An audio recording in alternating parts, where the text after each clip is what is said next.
শুভ বিজয়া। বিজয়ার পর তোমাদের সাথে এই আবার দেখা হচ্ছে। কেমন আছো তোমরা সবাই? আমি চলে গেছিলাম যে নিউ টাউনের মধ্যে যে ফুড কার্টগুলো রয়েছে তার থেকে একটা ভাইরাল একটা খাবার খেতে, ওই র্যাপগুলো যেগুলো বিক্রি হয় সেটা। তো এত শুনেছি সেই সম্পর্কে, তো ভাবলাম চলো ট্রাই করে দেখাই যাক। তো সত্যি কথা বলছি, আমার অনেস্ট রিভিউ ভীষণ ভালো ছিল। মাটন র্যাপটা ওখানকার ভীষণ ফেমাস, বাট আমি বাইরে থেকে মাটন খাওয়া ঠিক সাহস পাই না বলে মাটন র্যাপটা খাইনি। আমি নিয়েছিলাম চিকেন র্যাপ, আর সাথে শিক কাবাব, দুটোই ছিল কিন্তু অসাধারণ। অর্ডার দেওয়ার পর মাঝখানে দেখা হয়ে গেছিলো এনার সাথে, ভীষণ সুন্দর একটা পোশাক পরে, আর পায়ে ওটাকে কি বলে ঘুঙুর পরে ভীষণ সুন্দর তালে তালে উনি কিন্তু ঘটি গরম বানাচ্ছিল।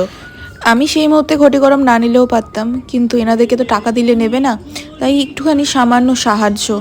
তো আমার দেখা দেখি ওখানে কিন্তু আরও কিছুটা ভিড় বেড়ে গেছিলো। তোমরাও পারলে এরকম যদি দেখতে পাও লোকজনকে, তাদের কাছ থেকে কিছু একটু কিনে সাহায্য করো। আর তার মধ্যেই আমাদেরকে দিয়ে দিয়েছিল চিকেন র্যাপ আর শিক কাবাব। চলো অন্য কোনো একটা ভিডিওতে দেখা হবে। কেমন লাগলো অবশ্যই জানিও। টাটা।